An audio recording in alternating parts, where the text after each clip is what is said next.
नमस्कार, आप सभी देख रहे हैं लोकमत भारत और मैं हूं प्रियंका। रुक करते हैं बड़ी खबरों की ओर। भारत और अमेरिका ने शुक्रवार को अंतरिम व्यापार समझौते का फ्रेमवर्क जारी किया है। इसके तहत भारतीय सामान पर अमेरिका का टैक्स 50% घटाकर 18% कर दिया गया है।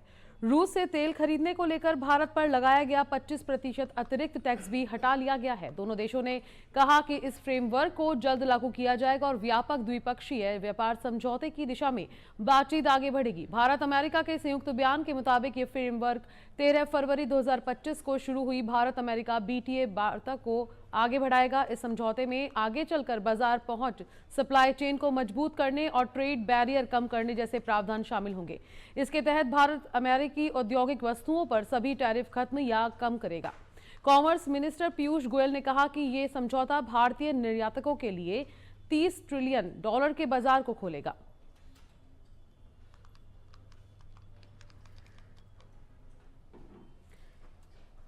भारत ने पाकिस्तान की राजधानी इस्लामाबाद में शुक्रवार सुबह शिया मस्जिद में आत्मघाती हमले की निंदा करते हुए कड़ी प्रतिक्रिया दी। भारतीय विदेश मंत्रालय ने देर रात बयान जारी कर कहा कि हमले में भारत के शामिल होने का दावा निराधार है और निरर्थक है। विदेश मंत्रालय ने कहा कि भारत इस्लामाबाद की मस्जिद पर हुए बम धमाके में जानमाल की हानि पर गहरी संवेदना व्यक्त करता है। ये दुर्भाग्यपूर्ण है कि पाकिस्तान अपने सामाजिक ताने बाने को जकड़े हुए मुद्दों का हल ढूंढने के बजाय दूसरों को अपनी परेशानियों के लिए दोषी ठहरा रहा है। विदेश मंत्रालय ने आगे कहा कि पाकिस्तान खुद को ही धोखा दे रहा है। भारत ऐसे हर आरोप को खारिज करता है जो निराधार और निरर्थक दोनों है। भारत का ये बयान पाकिस्तान के रक्षा मंत्री ख्वाजा आसिफ के उस दावे के बाद आया है जिसमें उन्होंने कहा था कि हमले में भारत और अफगानिस्तान शामिल थे।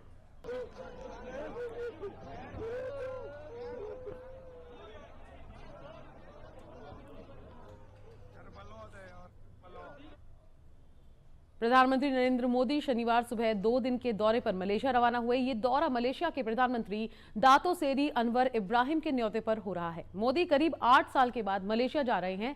इससे पहले 2018 में गए थे। अपनी यात्रा के दौरान आज मोदी मलेशिया में रहने वाले भारतीय प्रवासियों और व्यापारिक प्रतिनिधियों से भी बातचीत करेंगे। विदेश मंत्रालय के सचिव पी कुमरन ने बताया कि यह दौरा भारत के आसियान देशों के साथ रिश्तों को और मजबूत करने और मलेशिया के साथ सहयोग बढ़ाने के लिए अहम है। उन्होंने ये भी बताया कि इस यात्रा में 10 साल से मलेशिया में रह रहे भगोड़े जाकिर नाइक के मुद्दे पर भी चर्चा होगी। भारत इससे पहले भी अलग अलग मौके पर यह मामला उठा चुका है।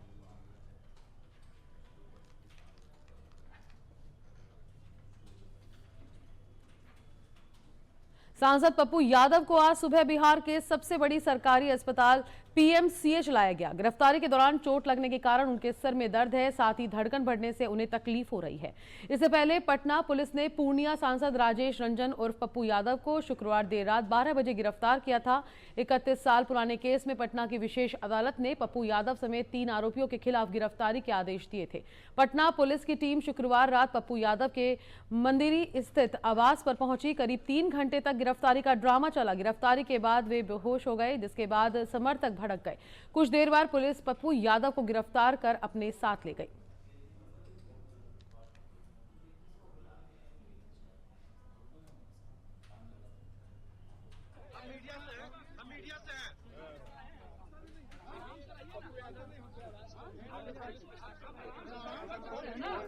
हम मीडिया से हैं। आप आराम से बात कर सकते हैं ना, कोई आपको विरोध किया? रुक करते हैं क्रिकेट से जुड़ी बड़ी खबर की ओर, जहां भारत ने छठी बार अंडर-19 वर्ल्ड कप जीत लिया है।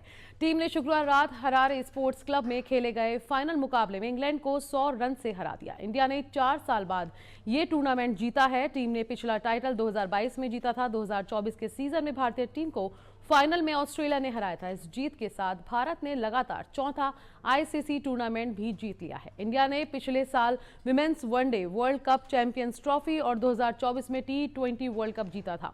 भारत ने सबसे ज्यादा 6 बार ये टूर्नामेंट जीता है। वहीं ऑस्ट्रेलिया ने 4 बार खिताब अपने नाम किया। वैभव सूर्यवंशी ने फाइनल मैच में 175 रन की शतकीय पारी खेली। इस पारी की बदौलत भारत 412 रन का टारगेट देने में कामयाब रहा।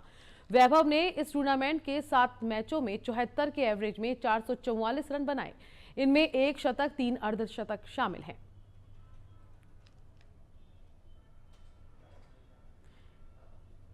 देश भर में शनिवार को ऐप बेस्ड ट्रांसपोर्ट वर्कर्स की हड़ताल है। Telangana gig and platform workers union और Indian federation of app based transport workers ने जुड़े ड्राइवरों और वर्कर्स ने इस हड़ताल की घोषणा की है। ये हड़ताल ड्राइवरों की घटती कमाई, बढ़ते शोषण और सरकार की ओर से न्यूनतम बेस फेयर तय न किए जाने के विरोध में किया जा रहा है। इसमें ओला, उबर, रैपिडो, पोर्टर समेत अन्य ऐप बेस्ड ट्रांसपोर्ट सेवाओं से जुड़े ड्राइवर शामिल होंगे। यूनियनों के मुताबिक इस दौरान कैब और बाइक टैक्सी सेवाएं प्रभावित हो सकती हैं। यूनियन के मुताबिक मोटर व्हीकल एग्रीगेटर गाइडलाइंस 2025 मौजूद होने के बावजूद केंद्र और राज्य सरकारों ने अब तक न्यूनतम बेस फेयर को नोटिफाई नहीं किया है। इसका फायदा उठाकर एग्रीगेटर कंपनियां मनमाने तरीके से किराया तय कर रही हैं।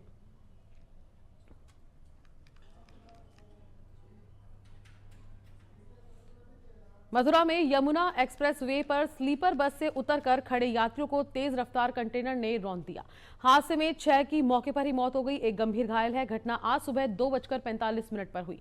जानकारी के मुताबिक बस दिल्ली के नागलोई से कानपुर देहात के रसूलाबाद जा रही थी। रास्ते में कुछ यात्रियों ने ड्राइवर को बाथरूम के लिए बस रोकने के लिए कहा।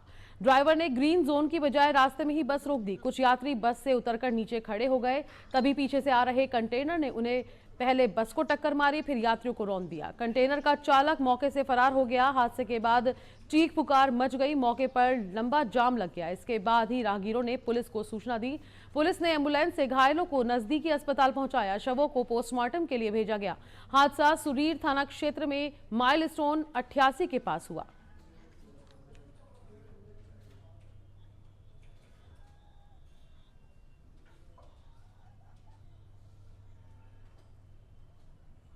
शहडोल से एक बेहद दर्दनाक और झकझोर देने वाली खबर सामने आई है, जहां एक घर का चिराग बुझ गया और उसे बचाने की कोशिश में पत्नी खुद जिंदगी और मौत से जूझ रही है। ये घटना जिले के सीधी थाना क्षेत्र के ग्राम तेंदुडोल की है। यहां गांव के पंच राकेश सिंह की अपने ही घर में स्थित कुएं में गिरने से मौत हो गई। बताया जा रहा है कि राकेश सिंह पानी निकाल रहे थे। इसी दौरान उनका संतुलन बिगड़ा और वे सीधे कुएं में गिर पड़े। घटना के वक्त उनकी पत्नी सुमिला सिंह भी पास ही मौजूद थी। पति को कुएं में गिरता देख बिना एक पल गवाए सुमिला सिंह उन्हें बचाने के लिए कुएं में कूद गई। कुएं से चीख पुकार की आवाज सुनकर घर के अन्य सदस्य और ग्रामीण मौके पर पहुंचे। ग्रामीणों की मदद से किसी तरह सुमिला सिंह को बाहर निकाला गया और गंभीर हालत में उन्हें अस्पताल में भर्ती कराया गया है। वहीं पुलिस के अनुसार राकेश सिंह को कुएं से बाहर निकालने में देरी हो गई। जब तक उन्हें बाहर निकाला गया था तब तक उनकी मौत हो चुकी थी। थाना सीधी अंतर्गत ग्राम तेंदुडोल से थाने पर सूचना प्राप्त हुई कि एक पुरुष और एक महिला जो है कुएं में गिर गए हैं, जिस पर से पुलिस मौके पर पहुंची तो यह पाया गया कि राकेश सिंह गौड़ नामक जो युवक व्यक्ति है वो अपने घर में अपने घर के बने हुए कुएं में ही हाथ पैर धो रहा था। उसी दौरान वो फिसल के पानी कुएं में गिर गया। उसे बचाने के लिए उसकी पत्नी सुमिला सिंह कुएं में कूदी और इसी दौरान पूरे गाँव वालों को सूचना मिली तो गाँव वाले भी वहाँ पहुंचे तो उन्होंने दोनों पति पत्नी को खेत से कुएं से बाहर निकाला। परंतु जो राकेश सिंह है उसकी मृत्यु डूबने से हो गई थी। जो महिला है सुमिला वो अभी स्वस्थ हैं, उनका इलाज हॉस्पिटल में कराया जा रहा है। मृत्यु पर मर्ग पंजीकृत करके मर्ग जांच प्रारंभ कर दी गई। ओंकारेश्वर में सामाजिक न्याय रीति रिवाज से फेरे करना भारी पड़ गया। शादी की रस्म के लिए पहुंचे दोनों पक्षों के बीच विवाद इतना बढ़ गया कि चाकू से हमला किया गया। घटना में दूल्हा, उसका दोस्त और पत्नी घायल हो गए। पुलिस ने मामला दर्ज कर जांच शुरू कर दी है। नानक दास ने पुलिस को बताया कि उसकी सगाई करीब 2 साल पहले ग्राम अंदड़ निवासी अरुणा से हुई थी। काफी समय से लड़की के पिता शादी के लिए तैयार नहीं थे। 4 फरवरी को अरुणा को सूरत से लेकर आया और इंदौर में वैदिक संस्कार संस्था से प्रेम विवाह कर विवाह प्रमाण पत्र प्राप्त किया।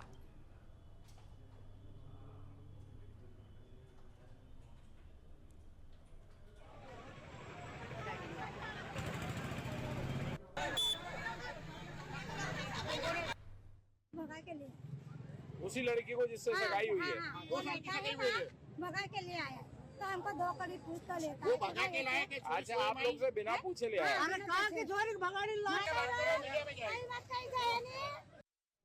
हरदा कलेक्टर सिद्धार्थ जैन के निर्देश पर एसडीएम संजीव कुमार नागू ने पुलिस एवं राजस्व विभाग के दल के साथ टिमरनी में छिदगांव हरदा रोड पर रेलवे ओवरब्रिज निर्माण की जद में आ रहे अतिक्रमण को हटाने की कार्रवाई प्रारंभ की। एसडीएम नागू ने बताया कि टिमरनी में छिंदगांव मेल हरदा रोड पर ओवरब्रिज निर्माण कार्य चल रहा है, जिसमें राजस्व निरीक्षक टिमरनी द्वारा कुल 84 आवासीय एवं व्यावसायिक संरचनाओं का अतिक्रमण शासकीय भूमि पर अतिक्रमण होना प्रतिवेदन किया गया है। जिले के टिमरनी में छिंदगांव रोड और हरदा रोड पर अतिक्रमणकर्ताओं द्वारा पक्की दुकान एवं मकान बना लिए गए थे, जिनको प्रशासन द्वारा चिन्हित कर निशान लगा दिए गए थे और सूचना देने के बाद वे दखली की कार्रवाई की गई। टिमरनी में अगर देखा जाए तो शहर पूरा अतिक्रमण की चपेट में है। कई सफेद पोश लोगों ने तो पक्की दुकान में मकान तक बना लिए हैं और किराए पर दे दिया है। अनुविभागीय अधिकारी अगर ठीक से जांच करे तो कई लोगों के पास तो भूमि संबंधी ना तो रिकॉर्ड है और ना ही कोई डॉक्यूमेंट।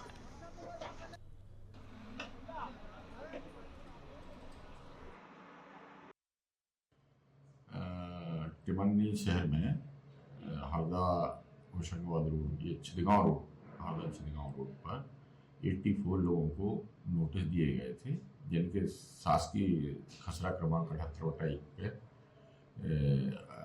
कब्जे थे, अतिक्रमण थे, तो उन सभी को नोटिस दिया गया था। प्रॉपर सुनवाई के उपरांत बेदखली के तहसीलदार टिमरनी के द्वारा आदेश जारी किए गए थे। तदोपरांत अतिक्रमण हटाने की कार्रवाई की। शहडोल जिले में 2 बाघों की दर्दनाक मौत के मामले में वन विभाग ने डिप्टी रेंजर समेत एक बीट गार्ड को निलंबित कर दिया है। खेत में लगाए गए बिजली के करंट की चपेट में आकर एक नर बाघ और एक मादा बाघिन की मौत के मामले में लापरवाही बरतने पर यह कार्रवाई की गई। इस मामले में करंट फैलाने वाले 7 आरोपियों को गिरफ्तार किया जा चुका है। ये मामला वन परिक्षेत्र जयसिंह नगर के मासीरा सर्किल अंतर्गत बीट वन चाचर कक्ष क्रमांक 382 की राजस्व भूमि से जुड़ा है। यहाँ खेतों की सुरक्षा के लिए अवैध रूप से लगाए गए बिजली के तारों की चपेट में आकर दोनों बाघों की मौत हो गई है। घटना के सामने आने के बाद वन्य जीव संरक्षण व्यवस्था और मैदानी अमले की सतर्कता पर गंभीर सवाल खड़े हो गए थे। वन विभाग की प्रारंभिक जांच में सामने आया कि संबंधित क्षेत्र में नियमित गश्त, निगरानी और समय रहते कार्रवाई नहीं की गई, जिसके चलते ये गंभीर घटना घटित हुई।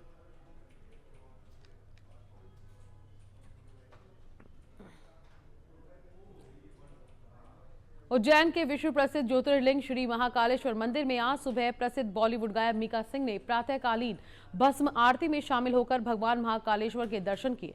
भस्म आरती के दौरान उन्होंने नंदी हॉल में बैठकर पूजा अर्चना की और आशीर्वाद लिया। श्री महाकालेश्वर मंदिर प्रबंध समिति की ओर से सहायक प्रशासक मूलचंद जूनवाल ने उनका पारंपरिक स्वागत एवं सत्कार किया। मीका सिंह ने दर्शन के बाद कहा कि महाकालेश्वर की भस्म आरती में शामिल होना उनके लिए बहुत खास अनुभव रहा। उन्होंने बताया कि बाबा महाकाल की कृपा से उन्हें नई ऊर्जा और प्रेरणा मिली है। गायक ने मंदिर की व्यवस्थाओं, सुरक्षा और श्रद्धालुओं के लिए बनाई गई सुविधाओं की भी खूब सराहना की। भस्म आरती के दौरान मंदिर परिसर में भक्ति और उत्साह का माहौल छाया रहा।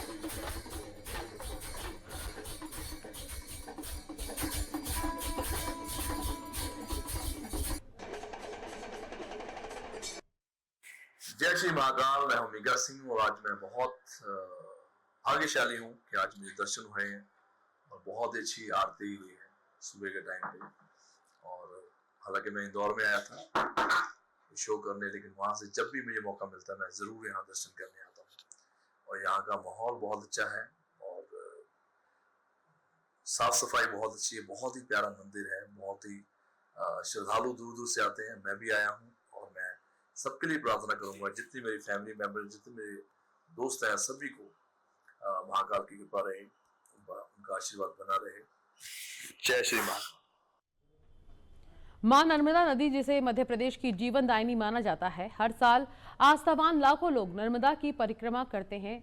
ये परिक्रमा सिलसिला कई शताब्दियों से यूं ही निरंतर जारी है। लोग घने जंगल, कांटों और पथरीले रास्तों से गुजरते हुए यात्रा को पूर्ण करते हैं, जिस वजह से कई वर्षों से नर्मदा पथ मार्ग की मांग की जा रही है, जिसे सरकार गंभीरता से नहीं ले रही। ओंकारेश्वर से 1 किलोमीटर पहले ग्राम डुहिकिया एवं गुंजारी के निकट से गुजर रहे 200 से अधिक परिक्रमा वासियों के जत्थे को उबड़ खाबड़ और नुकीले पत्थरों के बीच जंगल से गुजरना पड़ा।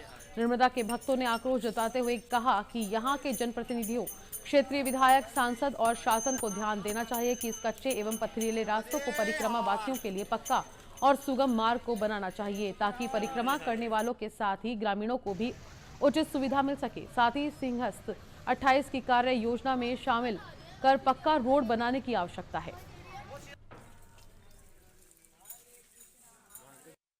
जाए। हाँ, ये जो अभी हम 3 से 4 किलोमीटर कच्चे रास्ते में चल रहे हैं, तो जो क्षेत्रीय विधायक है, शासन है, प्रशासन है, कहीं जगह जैसे गुजरात में भी नर्मदा पथ बना है, हमारे मध्य प्रदेश में भी जहाँ शिवराज सिंह का आदरणीय हमारे शिवराज सिंह का जो क्षेत्र है उसमें भी करीब करीब 300 किलोमीटर का माँ नर्मदा पथ स्पेशल बना है, गुजरात में भी बना है। और ये हमारे ओंकारेश्वर जो अभी ये परिक्रमावासी आ रहे हैं 3 से 4 किलोमीटर का ये रास्ता थोड़ा कच्चा है, तो मैं शासन और प्रशासन से निवेदन करूंगा कि माँ नर्मदा की पथिकों को ये सुविधा हो जाए, एक 4 मीटर का रास्ता ये बन जाए। राजस्थान विधानसभा के बजट सत्र में राज्यपाल के अभिभाषण पर हुई बहस का जवाब केवल औपचारिक वक्तव्य नहीं रहा, बल्कि मुख्यमंत्री भजनलाल शर्मा ने इसे एक सशक्त राजनीतिक संदेश में बदल दिया। अपनी सरकार के 2 वर्ष पूरे होने पर उपलब्धियों का आधिकारिक दस्तावेज सदन के पटल पर रखकर उन्होंने न केवल एक नई परंपरा की शुरुआत की, बल्कि विपक्ष विशेषकर पूर्ववर्ती कांग्रेस सरकार को सीधे कटघरे में खड़ा कर दिया। विधानसभा में विकास पर सीधी राजनीतिक टक्कर।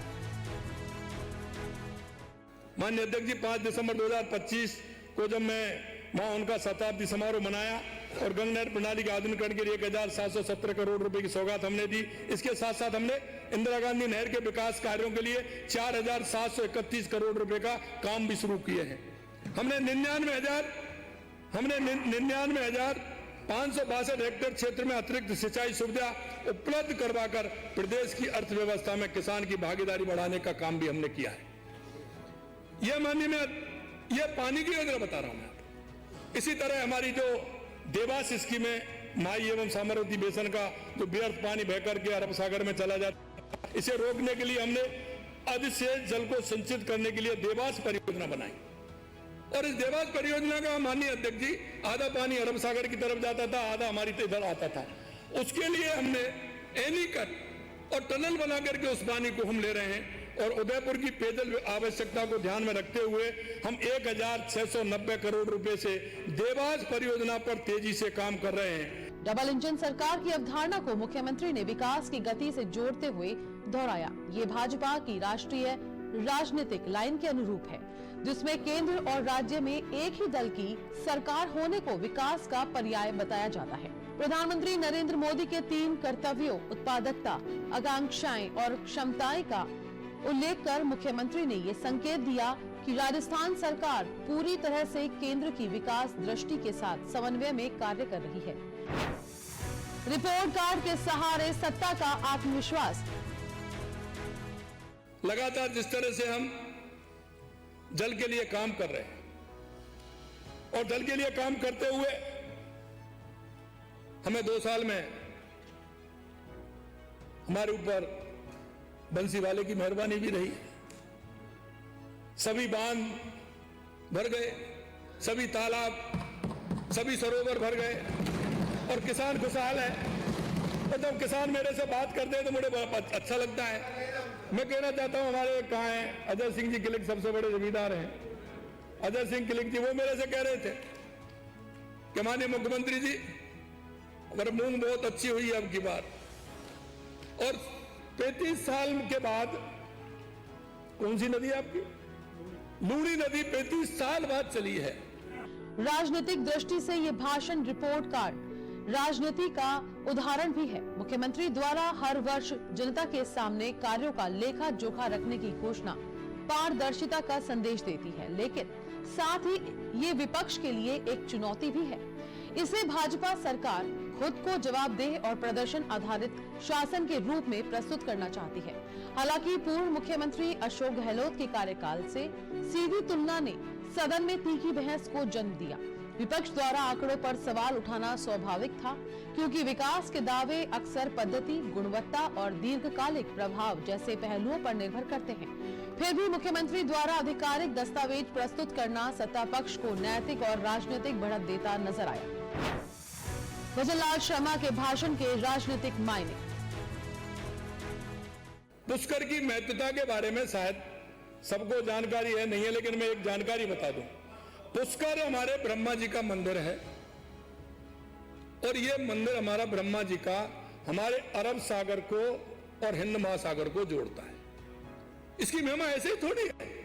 ये अरब सागर और हिंद महासागर को जोड़ता है। पुष्कर का आधा पानी अरब सागर की तरफ जाता है और आधा पानी हिंद महासागर की तरफ जाता है। यही इसकी वास्तविकता है। इसलिए लूनी निकलती है पुष्कर से, आगे से, पुष्कर से नागदा पुष्कर से आगे से जाती है। और ये आपके नेता, ये वो आप भी कर सकते हैं। और ये अरे आपके नेता बोल रहे हैं, ये सदन के माननीय सदस्य, सदन के नेता बोल ये इसलिए मैं कहना चाहता हूं माननीय कि बंसी वाले की कृपा रही, इंद्र भगवान की कृपा रही, और जो नदियां कई सालों से नहीं चली थी वो भी चली, इसलिए हमारा किसान भी खुशहाल है। मुख्यमंत्री ने अपने भाषण में युवा अन्नदाता और नारी शक्ति को सरकार का केंद्र बिंदु बताया। ये स्पष्ट रूप से वोट बैंक संतुलन की रणनीति को दर्शाता है। युवा रोजगार, किसान कल्याण और महिला सशक्तिकरण, ये तीनों वर्ग राजस्थान की राजनीति में निर्णायक भूमिका निभाते हैं। इन पर फोकस कर भाजपा आने वाले चुनावों के लिए सामाजिक समर्थन को मजबूत करने का प्रयास कर रही है। सदन में उपलब्धियों का लेखा जोखा और आगे की चुनावी रणनीति। हमारे देश के यशस्वी प्रधानमंत्री नरेंद्र मोदी जी को धन्यवाद देना चाहूंगा कि हमारे आग्रह पर उन्होंने जल जीवन मिशन की अवधि, इसमें भी आना चाहता हूं, जल जीवन मिशन की अवधि को उन्होंने 2028 तक बढ़ा दिया है। लेकिन कांग्रेस सरकार ने खुद तो कुछ किया ही नहीं, साथ ही हर घर तक नल का पानी पहुंचाने वाली केंद्र सरकार की महत्वाकांक्षी योजना जल जीवन मिशन को अपने कुप्रबंधन और भ्रष्टाचार की भेंट चढ़ा दिया।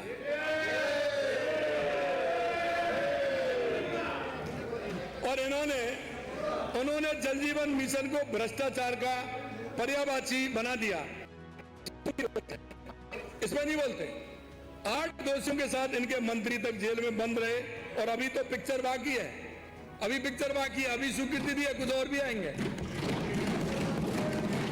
अध्यक्ष, इसके बावजूद हमारी सरकार ने विभिन्न स्तरों पर मॉनिटरिंग कर हर घर तक नल में जल पहुंचाने के लिए 14 लाख से अधिक ग्रामीण परिवारों को नल कनेक्शन दिए हैं।